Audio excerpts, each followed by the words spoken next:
Tel Aviv আর Washington যখন ইরানের শীর্ষ নেতাদের উপর গুপ্ত হত্যা বা সামরিক স্থাপনায় বোমাবর্ষণকে বিজয় হিসেবে উদযাপন করছে, ঠিক তখনই দীর্ঘমেয়াদী রণক্ষেত্রে তারা আসলে এক গভীরতর পরাজয়ের বীজ বপন করছে। মিডল ইস্ট আইয়ের বিশ্লেষণ বলছে, ইসরায়েলের এই তথাকথিত সাফল্যগুলো আসলে এক ধরনের ট্যাকটিক্যাল ইলিউশন বা যুদ্ধের বিভ্রম। প্রতিপক্ষকে সাময়িকভাবে দুর্বল মনে হলেও দিন শেষে কৌশলগত শ্রেষ্ঠত্বের চাবিকাঠি এখন তেহরানের পকেটে। পশ্চিমের মারণাস্ত্র আর প্রযুক্তির দম্ভকে এক অদৃশ্য ও দীর্ঘমেয়াদী ক্ষয়িষ্ণু যুদ্ধের জালে আটকে ফেলেছে ইরান। ইসরায়েল এবং আমেরিকার বর্তমান অবস্থাকে আধুনিক সমরবিদ্যার ভাষায় বলা হচ্ছে স্ট্র্যাটেজিক প্যারালাইসিস বা কৌশলগত পঙ্গুত্ব। তারা প্রতিপক্ষের ডালপালা কাটছে ঠিকই, কিন্তু শেকড় পর্যন্ত পৌঁছানোর কোনো কার্যকর নকশা তাদের কাছে নেই। মিডল ইস্ট আইয়ের প্রধান পর্যবেক্ষণে দেখা গেছে, ইসরায়েল গত কয়েক মাসে ইরানের আঞ্চলিক মিত্রদের নেটওয়ার্ক, যা অ্যাক্সিস অফ রেজিস্ট্যান্স নামে পরিচিত, তার উপর ব্যাপক আঘাত এনেছে। কিন্তু এই হামলাগুলো কেবল ক্ষণস্থায়ী সামরিক সুবিধা দিচ্ছে।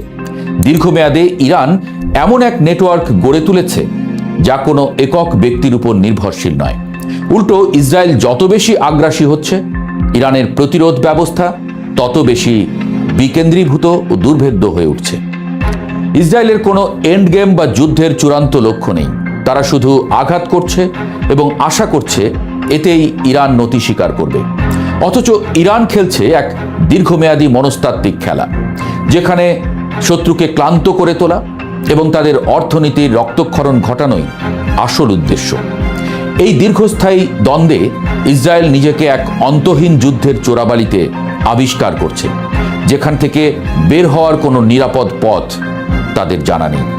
এই যুদ্ধের পরিধি কেবল লেবানন বা গাজা সীমান্তে সীমাবদ্ধ নেই, এটি এখন বিশ্ব অর্থনীতির শিরা উপশিরায় আঘাত হানছে।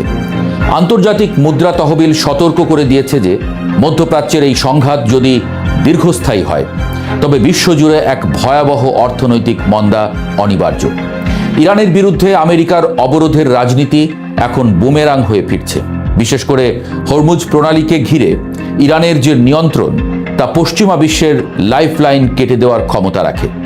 তেলের দামের সামান্যতম অস্থিতিশীলতা মানেই ইউরোপ আর আমেরিকার বাজারে মূল্যস্ফীতির বিস্ফোরণ। পশ্চিমের নেতারা এখন এই উভয় সংকটে পড়েছেন। তারা না পারছেন ইসরায়েলকে পুরোপুরি নিয়ন্ত্রণ করতে, না পারছেন ইরানের অর্থনৈতিক শক্তির সাথে পাল্লা দিতে। বিশ্ব বাণিজ্যের এই অনিশ্চয়তা আসলে ইরানের একটি বড় কৌশলগত বিজয়, যেখানে সরাসরি যুদ্ধ না করেও তারা শত্রুর অর্থনীতিকে পঙ্গু করে দেওয়ার ক্ষমতা রাখে।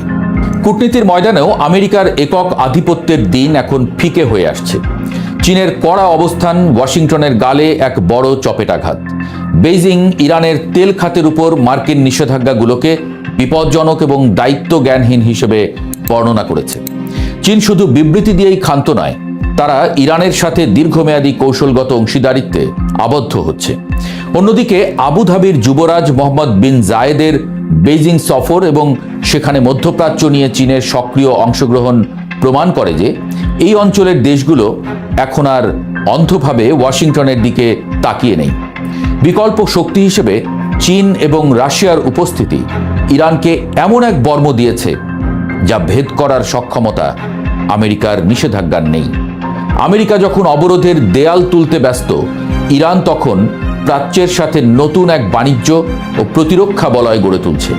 যুদ্ধের মানবিক মূল্য এবং নৈতিক পরাজয় এখন ইসরায়েলের জন্য গলার কাঁটা হয়ে দাঁড়িয়েছে। দক্ষিণ লেবাননে ইসরায়েলি হামলায় যেভাবে হাজার হাজার শিশু বাস্তুচ্যুত হচ্ছে এবং বেসামরিক মানুষের রক্ত ঝরছে, তা খোদ ইউরোপের মিত্রদের ভেতরেও ফাটল ধরাচ্ছে। ইউরোপীয় কাউন্সিল স্পষ্ট ভাষায় ইরানের বেসামরিক স্থাপনায় হামলার নিন্দা জানিয়েছে এবং একে আন্তর্জাতিক আইনের লঙ্ঘন বলে আখ্যা দিয়েছে। ঐতিহাসিকভাবে ইউরোপ সবসময় আমেরিকার লেজুর বৃত্তি করলেও এবার তাদের সুরে ভিন্নতা স্পষ্ট। এর কারণ মানবিকতা যতটা না, তার চেয়ে বেশি হলো নিজেদের নিরাপত্তা ও শরণার্থীর ভয়। ইরান এই সুযোগটিকেই কাজে লাগাচ্ছে। তারা বিশ্বমঞ্চে ইসরায়েলকে একটি বিচ্ছিন্ন ও নিষ্ঠুর রাষ্ট্র হিসেবে প্রতিষ্ঠিত করতে সফল হয়েছে। যখন কোনো রাষ্ট্র নৈতিকভাবে হেরে যায়, তখন রণক্ষেত্রের জয় কোনো গুরুত্ব বহন করে না। ইসরায়েল ঠিক সেই পরিস্থিতির দিকেই এগুচ্ছে। সবচেয়ে নাটকীয় মোড় আসছে পারমাণবিক কর্মসূচিকে কেন্দ্র করে। সামরিক শক্তিতে ইরানকে বশে আনতে না পেরে পশ্চিম এখন সাইবার যুদ্ধ এবং ডিপ স্টেজ অপারেশন বা গোপন নাশকতার দিকে ঝুঁকছে। সম্প্রতি সাগরে আটকে পড়া ক্রু উদ্ধারের মানবিক নাটকের আড়ালে ইরানের পারমাণবিক সম্পদ চুরির যে ছক ফাঁসের খবর এসেছে, তা পশ্চিমা গোয়েন্দা সংস্থাগুলোর চূড়ান্ত হতাশারই বহিঃপ্রকাশ। ইরান দাবি করছে তাদের ইউরেনিয়াম চুরির এই ষড়যন্ত্রের পেছনে মোসাদ এবং সিআইএর হাত রয়েছে। কিন্তু ইরানের পাল্টা গোয়েন্দা ব্যবস্থা এখন এতটাই আধুনিক যে ছদ্মবেশী কোনো অভিযান সফল হওয়া তো দূরের কথা, প্রতিটি পদক্ষেপেই তারা শত্রুপক্ষকে ফাঁদে ফেলছে। এই যে একের পর এক ষড়যন্ত্র নস্যাৎ করে দেওয়া, এটি প্রমাণ করে যে ইরান এখন আর কোনো রক্ষণাত্মক অবস্থানে নেই। তারা সরাসরি পশ্চিমা ইন্টেলিজেন্স গেমের চ্যালেঞ্জ গ্রহণ করছে এবং জয়ী হচ্ছে। বিশ্লেষকদের মতে ইসরায়েল আর আমেরিকা হয়তো কিছু ছোটখাটো লক্ষ্য অর্জনে সফল হয়েছে, কিন্তু বৃহত্তর ভূরাজনৈতিক লড়াইয়ে তারা ক্রমেই কোণঠাসা হয়ে পড়ছে। ইরানের স্ট্র্যাটেজিক পেশেন্স বা কৌশলগত ধৈর্য এখন স্ট্র্যাটেজিক অফেন্সিভ বা কৌশলগত আক্রমণে রূপান্তরিত হয়েছে। তেল আবিব আর ওয়াশিংটন এখন এক এমন গোলকধাঁধায় আটকা পড়েছে যেখানে তাদের প্রতিটি সামরিক পদক্ষেপ আসলে ইরানের প্রভাবকেই বাড়িয়ে দিচ্ছে। যুদ্ধের ময়দানে কে কতগুলো বোমা ফেলল তা দিয়ে এখন আর বিজয় নির্ধারিত হয় না, কে কত সময় ধরে এই মনস্তাত্ত্বিক এবং অর্থনৈতিক ধকল সইতে পারবে সেটাই আসল কথা। আর সেই হিসাবে মধ্যপ্রাচ্যের এই কঠিন ও নির্মম সমীকরণে ইরান এখন চালকের আসনে। পশ্চিমের দম্ভ হয়তো এখনো আকাশে উঠছে, কিন্তু মাটির নিচের বাস্তবতায় পরাজয় তাদের দরজায় কড়া নাড়ছে। হুমকি ধামকি দিয়ে ইরানকে দমিয়ে রাখার পুরনো ফর্মুলা এখন ইতিহাসের আবর্জনায় পরিণত হয়েছে।